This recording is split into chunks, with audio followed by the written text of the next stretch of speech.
It's sexist like that. Hey, Well, so you Milo see, Yiannopoulos I is love here. women, as I'm sure we're about to discuss at length. You love attractive women. I love Yeah, I do. attractive Yeah, women. I We do. do. We love women. We love women, We do. period. We do. You don't like Donald Trump. What would I gay love guys? the women. What would gay guys do without fag hags? Of course, I love women. Right. That's true.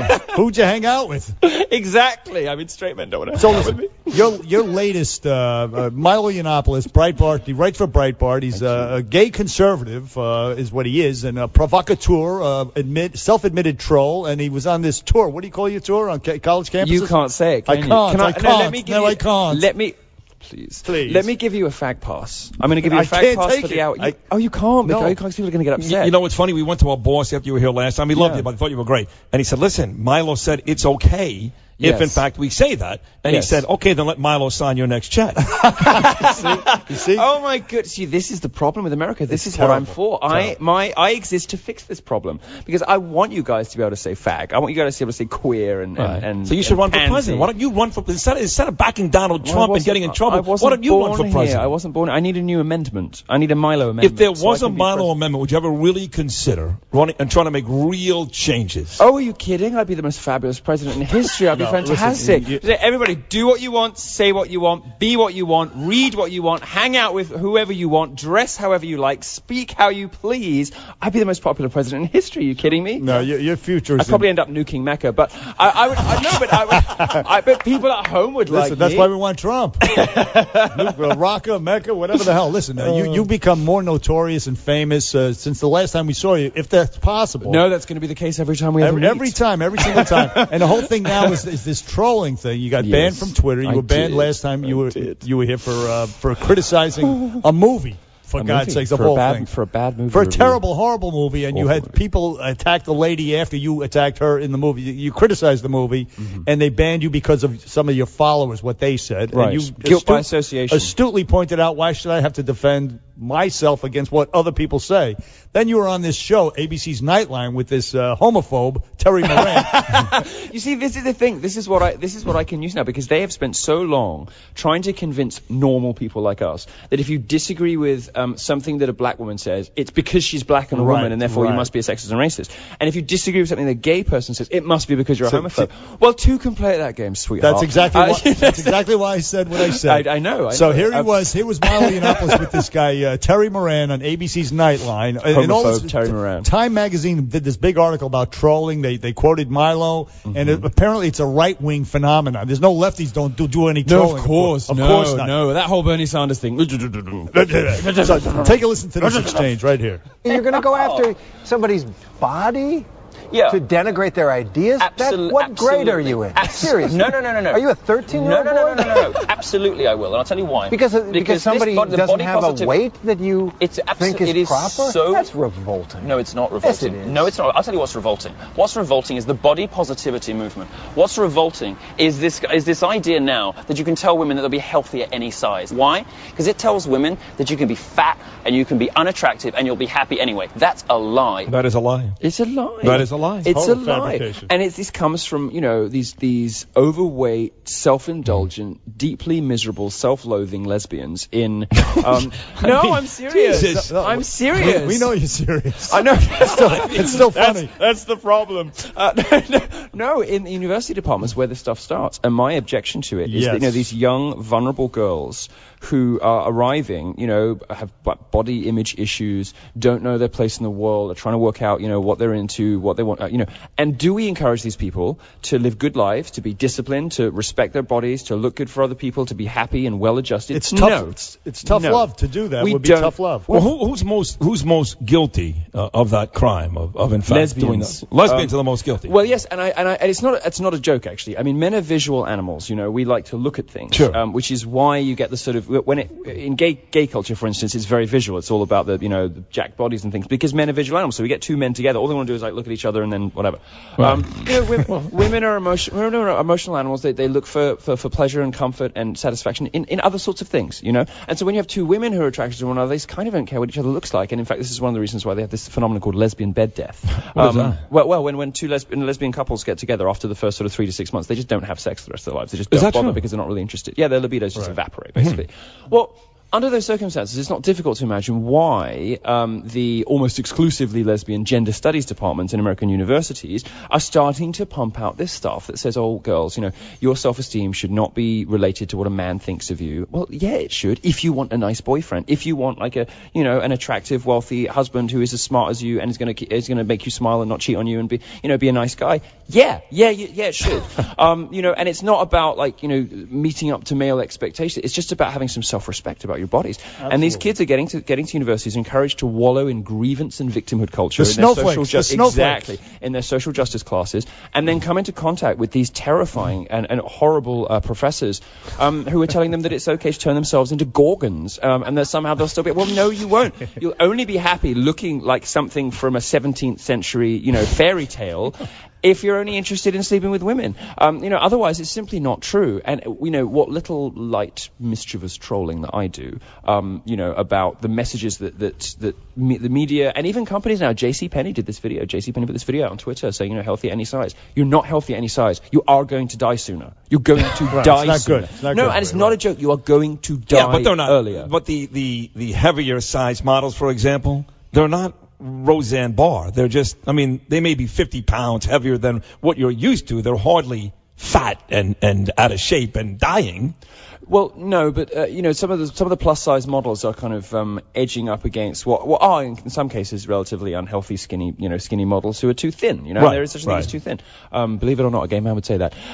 There is such a thing as too thin. But that's not the kind of people we're talking about. If you look at the JCPenney video, every woman in the JCPenney video, who's sort of minor celebrities, comedians and whatever, every single woman in that video was obese. Okay. And these are the role models that the examples we're sending young girls. Yeah. Disney has been systematically dismantled as a good role model system for young women. Why? Who knows? But Disney heroines who worked hard to achieve the love they always wanted, looked after themselves, overcame obstacles.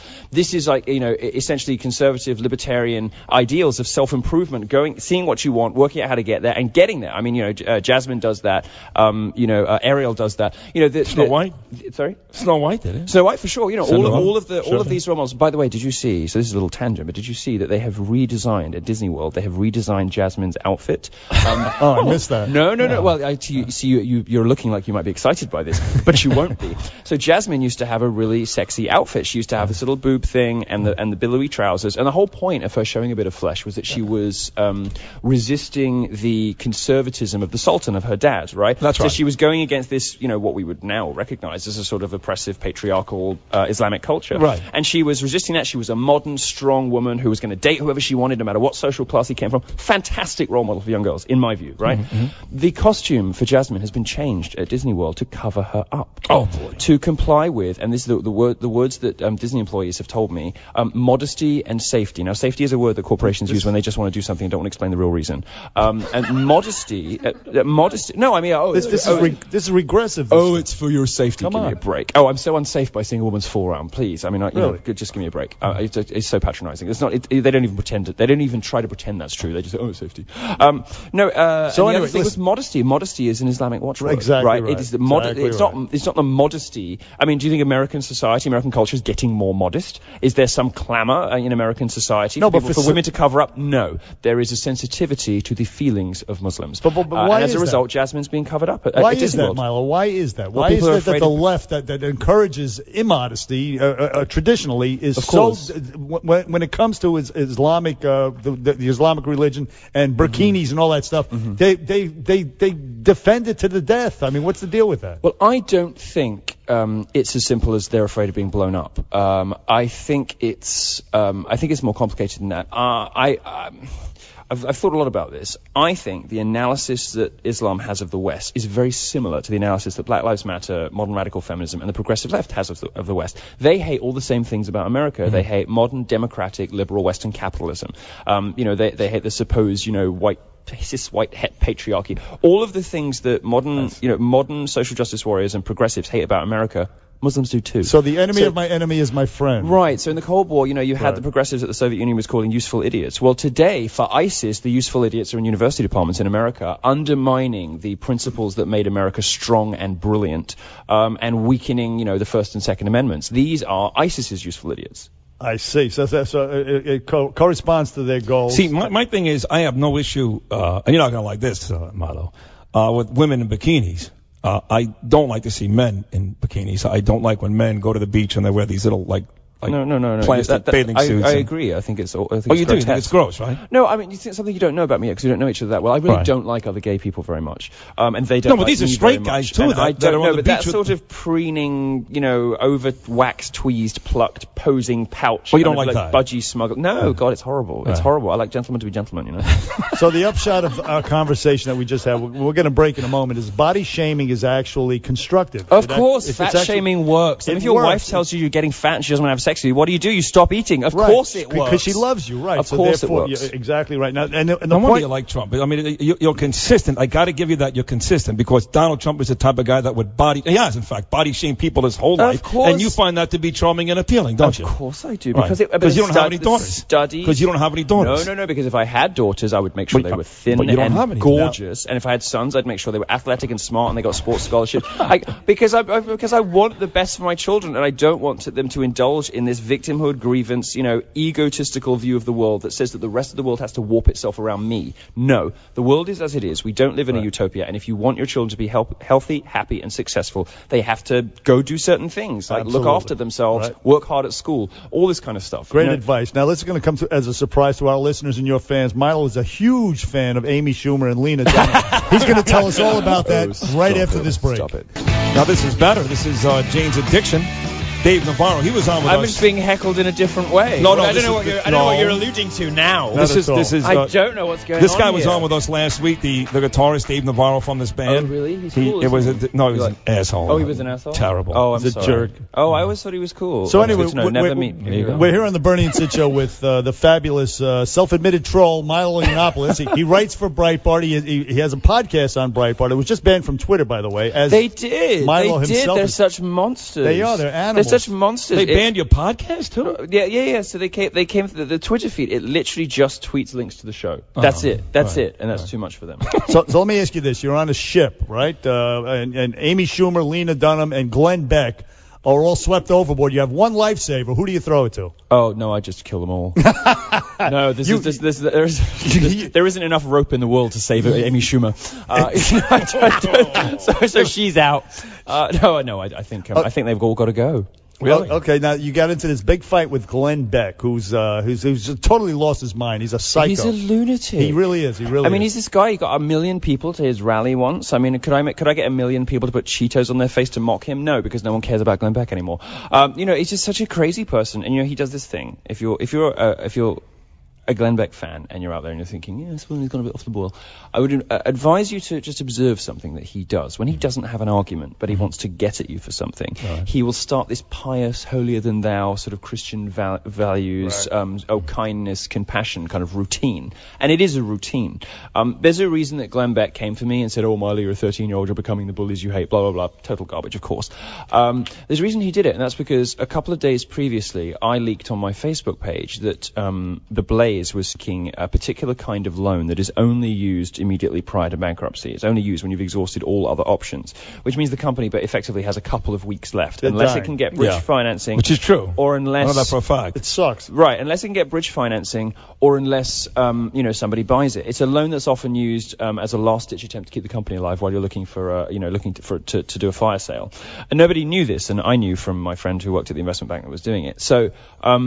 So I put this on my Facebook page, and of course the Blaze were furious that anybody found this out because I have better sources and hair than everybody there. There you go. Yeah, it's true. And anyway, so he got mad with me. So he wrote this thing about how I'm such a bully, I'm such a child. He called you sexist, all the hate, hate monger, and all this. Give me a break. He turned into one of them. But I got to ask you this. No, Glenn Beck, one of the fulminating conspiracy mongers of conservative media, has now rediscovered himself as an evangelical preacher. Give me a break. He's a maniac. We have to break because we have to get to news, and he'll be here for the next 30 minutes, which is great. But I'm going to ask you to think about this during the break. I agree, Glenn Beck's a maniac. I agree.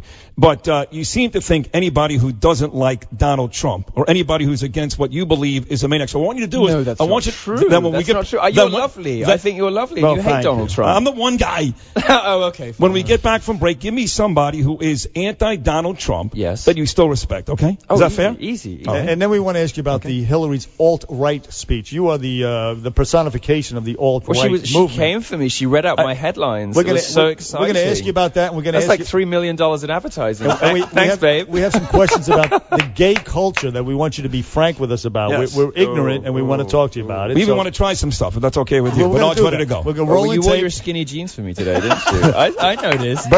Those are way skinnier than the ones you were wearing last time. I noticed. You fagged up for me today. You're damn right you did. You're damn right. Bernie, Sid, and Milo back after the news.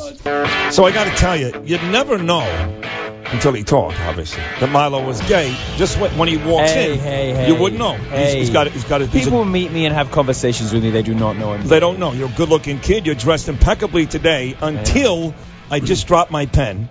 So I took easy. I know. Don't get nuts. So I went to grab my pen, and his socks today. What's wrong with my socks? Let's have a look. Hey, you know, they're pink tartan. As a matter of fact, and I'm also wearing crushed burgundy velvet slippers because I wore a nice suit because I met you last time and I thought, okay, fine, I'll do it. And I came along and you were amazing, and I respected you enough to actually put a suit on for you this time. You look beautiful. It was cut for me last week. It fits perfectly. It looks great. It does. Fabulous. But not quite enough to wear real shoes. So I'm in crushed burgundy velvet slippers. Bush 41 and lovely socks. Bush 41 wore socks like that, so it's not necessarily an indication. He wore pink socks? Yes, he wore flamboyant socks like that. Yes. Pink, so those jeans hugging your thighs like they do, and you have the audacity to complain about my socks. Isn't he unbelievable? Good grief, the level of hypocrisy in the studio is suffocating. Talk about it. I asked you before the break, before Bernard gets to his next question. I said, you're so pro-Trump, which is fine, so is Bernie, tell me somebody in your life besides me and cross-dressers and RuPaul that you like and or respect. That's offensive, by the way. Right, of course it is. No, it's fine. I gave him he's a good with pass. That doesn't like, that is not for Donald Trump, and you couldn't even think of one person. Do you know it's very difficult, and it's difficult because all the fun people like Trump, all the hellraisers, all the mischief makers, they all like Trump. I'm just thinking through, and the good feminists, whether it's Christina Hoff Sommers or Camille Parley or the Phyllis Schlafly, who sadly died this week, yesterday, wasn't it? Iconic, brilliant, iconoclasts, but people who went against the grain. Or either Trump or at least have flirted with or acknowledged his appeal, rather than doing the virtue signaling never Trump thing. I mean, it's really difficult. Yeah. I mean, the only person I can think of is, the only people I can think of are like pop stars because they kind of have to be. Well, you got angry with the only time I did offend you. You walked out of the studio. Managed to offend me. Mariah Carey. Mariah, of course, has to pretend to be Hillary just because she's. But why do you love Mariah? She's got so many Hispanic Why do you love fans. her so much, though? What is your? Oh, she's the only megastar left. Really? I think so. I mean, Madonna as well, of course. But she's. But Madonna is a bit of a. Would you have sex with Mariah Carey even though you're gay? Of course. Oh yeah, listen to this. Of course. Right. No, she's perfect. She's perfect. No, I mean, I see Mariah as kind of coming from the line of Ella, Billie, Nina. She's a very poppy version of that, but she's a woman who sings about grief and loss and pain and all the rest of it. And Madonna doesn't really do that. Between Mariah Carey and Drew Carey, who would you rather have sex with? Both at the same time, has to be Mimi. So listen, mostly the people who are supporting Hillary, sour, angry, they're SOBs, so boring. Right? Aren't they're they? So boring. Terrible. Oh, and the worst people aren't them. The worst people are the conservatives. The worst people are the Republicans. Oh, the never Trump Republicans are so dull. It's like in the most spectacular imaginable way, these people have just had it explained to them why their party is no longer fit for purpose and why everyone hates them. And their response, rather than reflection and humility, is to go on the attack like wounded animals that know they're about to be put out of their misery. I mean, you've got people wandering around, Bill Kristol and Ben Shapiro and all these other people who used to be very well respected and used to have big platforms, who are just seeing their seeing their audiences evaporate, wandering around looking like dogs that have just been kicked, Right. And they are dogs and they were just kicked, and they deserve to be, and they should slink off and go and be mongrels somewhere while we build a glorious, beautiful new empire of Trump. Okay, so you're the face. You're the face of the alt alt-right, as it's called. Hillary introduced that. People are desperate to appoint me that. But she demonized that whole movement with that speech, of course, unfairly, unnecessarily. What is the alt-right to you? She made it sound basically like the KKK, right? I mean, basically. Essentially. I mean, are there even white supremacists left in this country? What are there, like 5,000 of them left compared to Black Lives Matter? You tell me what the racial superiority movement in America today is. Give me a break. The only remaining, the only remnant of the existence of the KKK I ever see is pictures of Hillary with Robert Byrd. I mean, give me a break. Al Gore's father was right. Of course, there was the Democrats party. There was the Donald Trump, David Duke thing for a while there too. Oh no, but Donald Trump was doing something different. Doing something very interesting and very clever, which was refusing to play this disavowal game. Right. You know, he said, "Do you disavow this? Do you disavow that?" And Trump's like, nah, go to hell. I've got to win an election, you know. Right. And he was meandering on that subject. And I've come to realize what he was doing was very smart on that subject. No. I mean, look, the alt-right is a new, mischievous, dissident movement full of subversion and whimsy and very smart people, which sort of rejects establishment republicanism. It is rejecting the market knows all. It cares about Western culture. It cares about protecting Western culture from immigration. It cares about wages for the people that globalization globalism is left behind. It's a sort of it's not so much the Christian conservative right anymore. No, that's kind of yesterday's news. And obviously, as a homosexual, I'm obliged to put my bags in the coolest camp, and that's the alt-right. No, I mean people are desperate to appoint me the head of the alt-right. All I have ever done is give them a fair hearing in the press. I've never even said I was a member of it. But it's I differ with them on some things. I was pro the Iraq War. I'm very pro-Israel and stuff like that, which the alt-right would find very uncomfortable. So no, I'm not like the crown prince of it, but I do have a lot of sympathies, and I do like interesting them. You said you were pro-Iraq war, because one of the things that Bernard for a while, not just Bernard, I want to, because he's not alone, and I get it, Hillary and others, that they were pro the Iraq war, this mistake. And I guess and Bernard's not wrong when he says, hey, listen, it's one thing if in fact you voted for it, if it was not for political expediency, and if you decided now that it was the wrong move. Are you one of those guys that voted for it, but now today says it was the wrong move? No, I think it was the right move, and I would invade every Muslim country, kill their leaders, convert them to Christianity, as Ann Coulter likes to say. Yeah, I guess no, we haven't gone nearly far enough in the Middle East. But here's the thing, Milo. The thing is that the dictator, the secular dictator, was better than the radical Islamist mentality that took over. That's just because we screwed up. We didn't do it properly. That's not because we shouldn't have gone. That doesn't mean we shouldn't have gone in. I mean, we should have gone in properly. Mubarak in Egypt, the same thing with Gaddafi in Libya. We're better off with the secular dictator because he keeps an iron fist and keeps the animals at bay. Yeah, no, I see the value in that, and I certainly respect. Which, by the way, if you can't wage total war against the Middle East, if you can't just annihilate them, then yes, exactly. Then yes, you're absolutely right. But it sounds crazy that instead of annihilating them, we are okay leaving a person like that who doesn't mind genocide, killing his own people. Forget about Americans, his own people, better off because it's not as bad as the next guy. That sounds crazy. It is. It does, but you can't police the whole world. It's reality. You can't police the whole world. In the real world, you have to make difficult decisions. What the alt-right, I think, would say is that we have done enough of this messing with the rest of the world, these foreign wars, and it's time to make America great again. It's time to focus on domestic issues for a while. Okay. And so they're much less hawkish than the neocons and other Republican presidents of the last sort of decade or so. So let me ask you this now. Trump has tightened the race. He went to a black church. He's reached out to black Americans. The race is tightened. What do you think of the race as it stands right now? Hillary's on the decline. She's looking more corrupt and sickly and sick. Can she even get her own name out now? I mean, it's like, hi, my name's. I mean, honestly, that was so distressing watching that. It was disgusting. It was distressing. What is going on there? Look, there's a very simple thing that's going to happen. The debates. And Trump is a juggernaut. He's a freight train. That man has so much energy. He's so high energy. What's going to happen when she's supposed to be on stage for like 45 minutes, an hour and a half? She'll be fine. She'll be drugged up to the eyeballs. She'll be barely able to string a sentence together, or she'll be coughing her lungs out. Hillary doesn't have a great record when she tries to play the victim. Mm-hmm. When she cried, it didn't work out well for her. True. When she plays the woman card, it doesn't work out well for her. How do you know? She doesn't get. Well, Well, because of her husband, she talks about, for one. When she talks about the sexism stuff, it just rings hollow with people because her husband's a rapist and she covered it up and went after the women. Right. You know, so it when she gets the overwhelming amount of women voting for her in November, then what are you going to say? We don't know that. Well, it doesn't work for her. How do you know?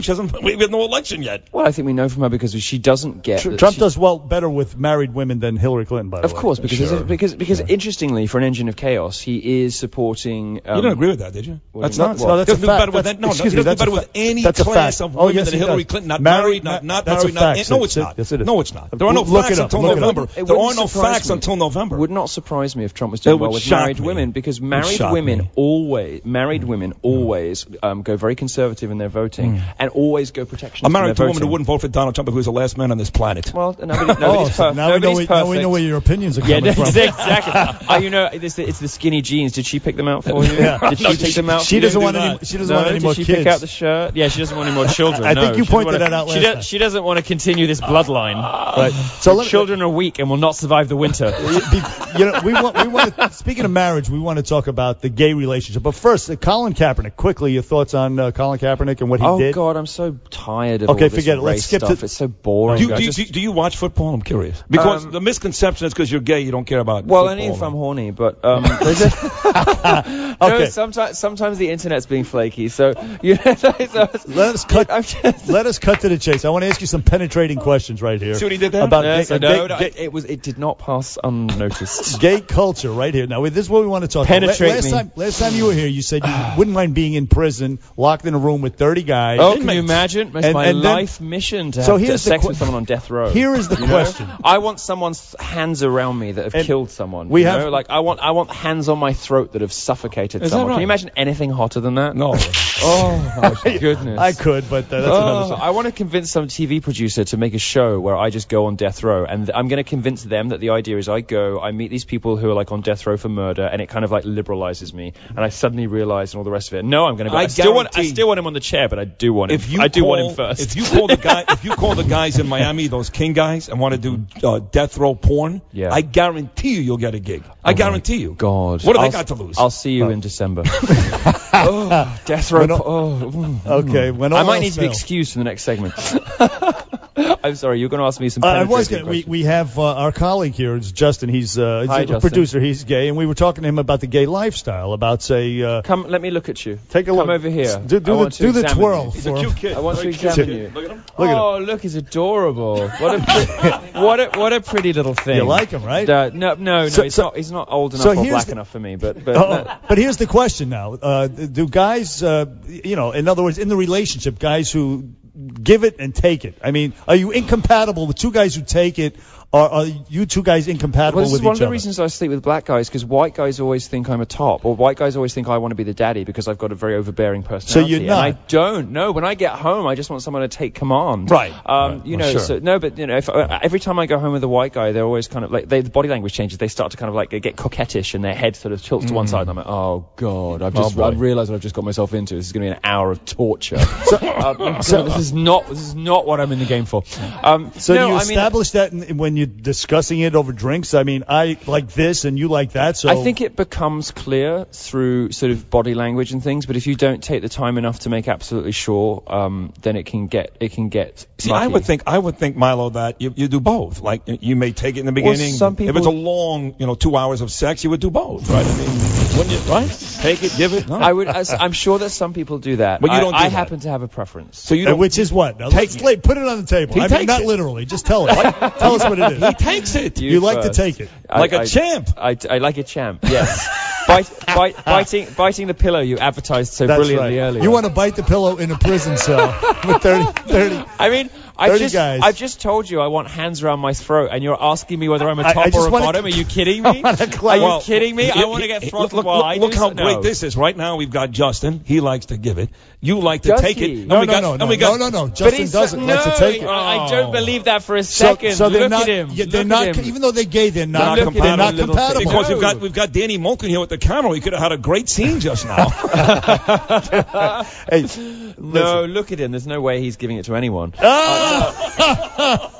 So listen, we learned something about our gay neighbors. Just kidding. Hey, look, Milo and Yiannopoulos, we're out of time. Oh, we love you. You are fabulous. You're unbelievable, an unbelievable phenomenon on online, with your podcast and politics and culture, everything. You're a fabulous dude. Well, thank you. Thank you for coming in on the Bernie and Sid show. Anytime you're in New York, you're welcome here on this show. This is my favorite show. I will tell you this. It's my favorite show. You will be holding me back. He's the horniest guy I know, and he's actually thinking twice now about being with women because of you. He's thinking about making the That crew. doesn't surprise me. There is a thing on the internet called Milosexual. Yeah. It's like gamers and frat boys who are kind of frustrated with the excesses of modern feminism and how terrible women are turning themselves into undateable monsters these days because of feminism, and they're looking out on this clever, sassy, funny,